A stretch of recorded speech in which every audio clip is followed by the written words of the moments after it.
Alright, just thought we'd show up. Do we have to do this, Stevie? Celtic phoned it in earlier, so. I know. I might as well just do it as well, then. Dear oh dear, mate, that intro went nowhere near as well as I thought it would. It was nowhere near as funny. Yeah. I did say to you did hear me saying a couple of weeks ago, I just want to see the season, over and done with now. I think you can see why. It's just slowly turned into a bit of a shambles. It's, of course, these games, Hamish, I'm sure will be all forgotten if next Saturday, and there is an if now, by the way, at Hampden. If next Saturday that we obviously beat Inverness, and we'll maybe look back on all these and have a laugh and go, oh, do you remember the daft games? But one of my least favourite Celtic seasons was 06-07, Hamish, right? And I can always remember that it was just such a drag to the finish line. But it was that one where we beat Kilmarnock 2-1, 22nd of April, Nakamura last minute goal. But, after it, defeats against Hearts, Rangers, Hibs in the last day, and that final was murder. One of the worst finals there's ever been. It was a Doumbé one. And I just really hope there's not a repeat of that, because the way this season has unfolded has been very much like the 06-07 season in large parts, especially towards, from March onwards. It's just felt like that to me. And these last few games have just been such a replica of that second striking season. So I'm just hoping the final is nothing like that one. I really am. Aye, mate, it's a really weird one. I'm honestly hating this period. Even just reading the comments from people, and it's nothing to do with the wonderful fans of this channel, but it's just like so difficult to work out how you should actually feel, because you watch a game like that, and you watch the game on Saturday, and you watch the game at Ibrox prior to that, and Celtic have been poor in all of them. It is not the Celtic that we're used to seeing. But you've just got this thing in the back of your mind, especially when you're doing this kind of job. Am I being, overly negative and critical of a team that have been exceptional this season and still will probably win a treble, should win a treble? But we also do, have standards. And yeah, Ibrox, I kind of wrote it off quite quickly. Saturday, I wrote it off. But tonight was the worst of the lot for me. In terms of the performance, it was a shambles defensively. I know they're missing Carter Vickers. I know they're missing Alistair Johnson. I know we won the league.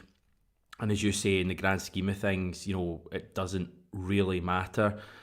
But Celtic can't be going 3 games without winning. Any Celtic team can't be doing that. Never mind an Ange Postecoglou team that has this, exceptional, consistent level. So I just thought it was a shambles tonight, mate. And yeah, I mean, Aero, they're saying the drop off is concerning, and it is a bit concerning, because I don't know, I didn't see it coming to this extent. I get that the team, there is going to be some sort of a drop off when you win the league, but they seem like they're on the beach. I know that's a thing people say, but they genuinely all seem like they're on holiday. Even guys like Callum McGregor is just nowhere near the level we know he can be.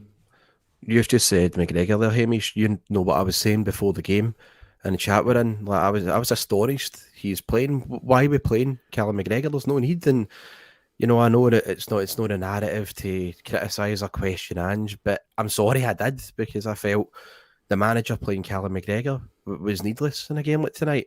You know what I mean? We've already seen. I've told you before. I've stated before, Hamish, that I think Callum McGregor, he was very close to be burned out by Brendan Rodgers, and it would have harmed him big time. We saw in that 2020-2021 season, the damage it was done by overplaying Callum McGregor, and he picked up his form brilliantly under Ange.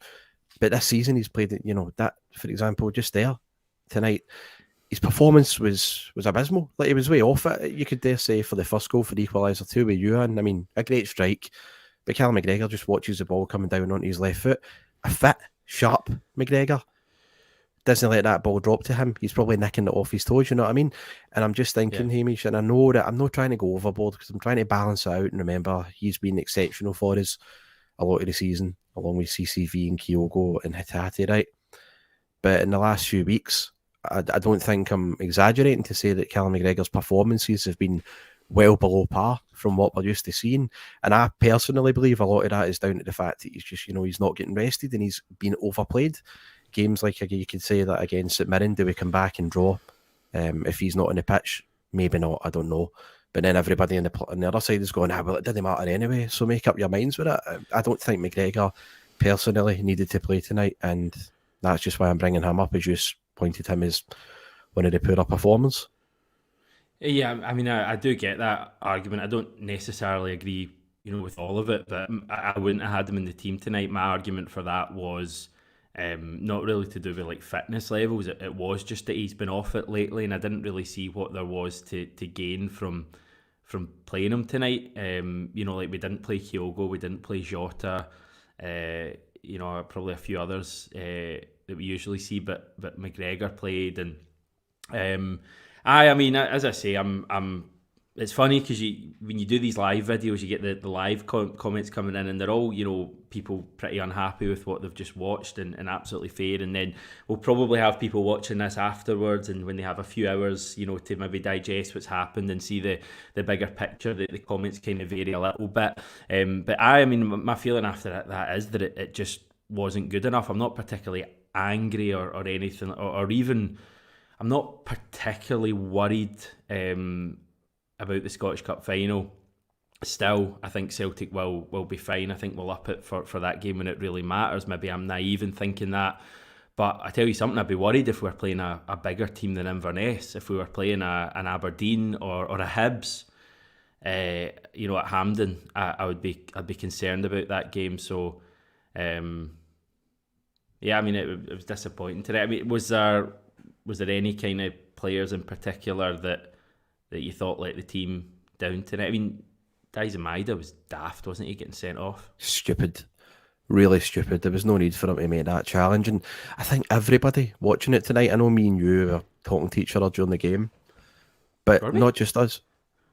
Thanks for that. Me and you called it. We said he's going to do something stupid and get sent off, because any tackle that he made, innocuous, late, whatever, the Hibs crowd, were choking for him to get sent off, and he just gave them an excuse. He gave Kevin Clancy an excuse to show the red card, and do you know what? It was a stonewall red as well. We can't even turn round here and say we've been done by Clancy or it was a poor decision. It was absolutely Maeda doesn't do that in a game when he's like fully switched on and with it. Do you know what I mean? Like, you speak about like players kind of walking around the park, and Maeda, knowing him, does the opposite, and he actually goes for it even more. But it was just daft, and he doesn't do that at Easter Road in December when it really matters. You know what I mean? Yeah, I'm not accusing him of it, but it was almost like he was dying to get off that pitch as well. You know what I mean? It was that type of mentality. There was probably maybe he's going to the Merchant City on Saturday and wanted a day off. Well, I better stay away from me, I'll tell you that, Hamish. But no, look, it wasn't just Maeda who let us down, yeah, but you go through that team as well. Bernabe was chronic for us. Kobayashi, defensively embarrassing. Anthony Ralston, don't get me started with him. Scott Bain, the last two goals, just deplorable. I think a better question, Hamish, would probably be what player, stood up for us a bit tonight, and I would say it was O. O was the only one to get pass marks tonight. Bits from Iwata and Hitati as well, but they weren't fully involved in the game as much as I would have hoped. But for the entire match, I dare you could only say it was O was the one player that came out with pass marks. The rest of them were poor to average. That thing he did in the first half, I think it was Abada played it to him in the air, and he kind of chested it down, held the defender off, then they kind of spun around and got the shot away. It would have been a hell of a goal if it had gone in, and Abada should have scored the rebound, and he took his goal really well. I thought he was good tonight. I do think he's a good player. I think it's clear to see that he's got something. I didn't really like when he was lumped in with some other players after Ibrox. I just felt that was a bad day rather than him being a bad player. But by far our man of the match. I mean, if you didn't give it to O, who knows who else you would give it to. The strange thing is, I thought Scott Bain actually had a good game until he threw one into his net, which is, for all you say about Joe Hart, Joe Hart isn't throwing the ball into his net in that situation. So again, maybe there's evidence there. We don't know what's happening with Siegrist. Maybe there's evidence we need a better number two. Because for me, he's obviously good to have around, maybe ticks the wee homegrown quota box and all of that stuff, but Scott Bain isn't even good enough to be a Celtic number 2. I'd be worried about him being our goalkeeper if something happened to Joe Hart, but I'm kind of not wanting to rush into too many conclusions even after that, just given the nature of the entire squad. As we said after Ibrox, like, you can pick on guys like Kobayashi and Bernabe who did look poor again, but like Callum McGregor was poor. Rayo Hatate was like awful tonight. I thought, like, again, he was doing. I know he does wee good things, but that's just because he's a brilliant player.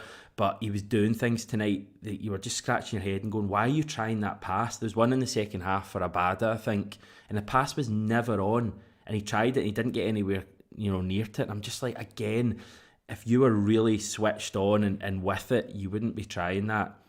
Ange must be like tearing his hair out. He must be going like, what the hell is happening here? Because everything he's about is hitting a consistent level. We never stop. I mean, this Celtic team has stopped. They packed their bags and they're on holiday and they need to get back for the Scottish Cup final. Yeah, it's the blind. It's. I think this team have built up enough credit, Hamish, to give them the benefit of the doubt, and you can't imagine they will turn up for it. And look, as I said at the start of this, a few weeks, down the line, we might look back at these and burst out laughing. Maybe people call it hysteria, and people say we're exaggerating. But Celtic have played under Ange, and they've played at such a high level, and they've adhered to very high standards, Hamish. So if all of a sudden, when you're turning out the grotty 1-0 wins over like Livingston and all that, and we're going for the 90 minutes and we're digging in, and people after it, it's not been a great performance, but people after it will come out away and go, the team were digging in, they gave 100% effort and they're dying for the 3 points. Like, you kind of just watch that tonight and just shrug it off, by the way, and just go, it's all right. I mean, they've done what they had to do for this season, because Ange is the one that talks about adhering to their standards, so they should have been treating that seriously tonight, in my opinion. And not even for that, it's like a pure slap in the face to fans who went through there.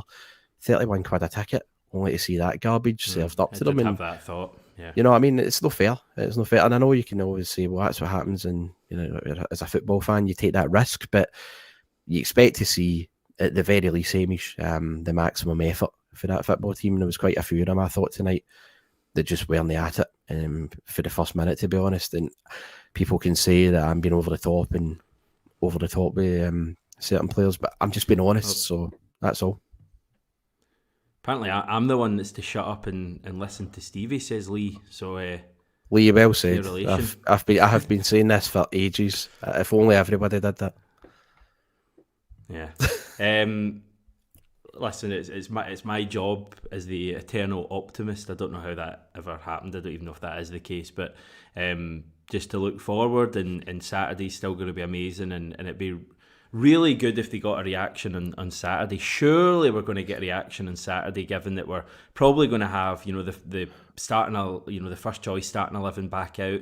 We've not seen Ange's comments, but I don't think Ange is going to be happy at all. I wouldn't be surprised if he kind of really had a bit of a go, maybe more so than we've ever seen from Ange. I could be wrong with that. He might shrug it off, but hopefully he does come out a bit. Hopefully we get a reaction on Saturday. Saturday's still going to be an amazing day, and then the following Saturday we can win the treble. So if we win our next two, I don't think we are really going to remember tonight, but I do get your point as well. You can't just shrug it off. That's what I mean. It's a weird time. It is a weird time. You're right, it's weird. I preferred it when if you just lost, you could slam them, and if you win, you were delighted, whereas now it's just weird.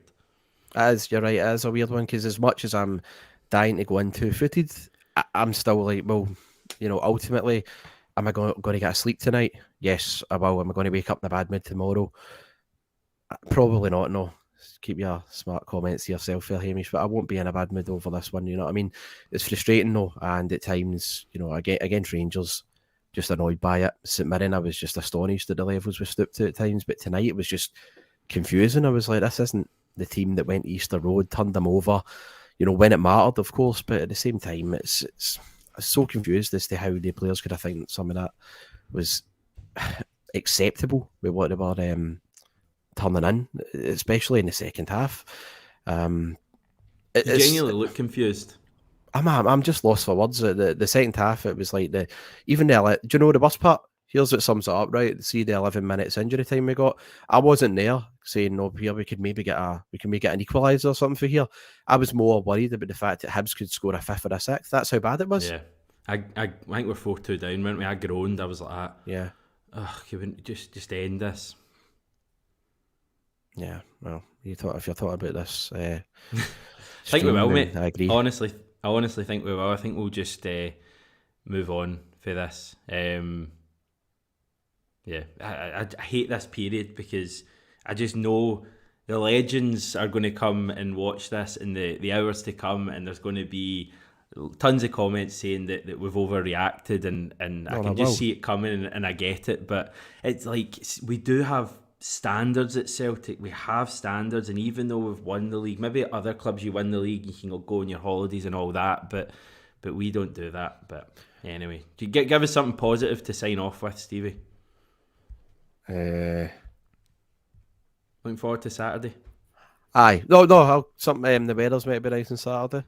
Is it? It's maybe 20 degrees. So right. I mean, that is positive, isn't it? Should be fun. You got a forecast for the following Saturday? I don't. No. Maybe ask me on Saturday when you see me, but no, nothing. But that's all I can really muster now. Okay. Thanks for that, Stevie. It's all right. We will say goodbye then. Back with Jackie on the channel tomorrow. I think Asim should be on with me as well for that. Plenty to talk about. We'll look ahead to Trophy Day as well, which is still going to be an amazing day. But Celtic certainly need to play a lot better then. And in the Scottish Cup final. Speak to you soon.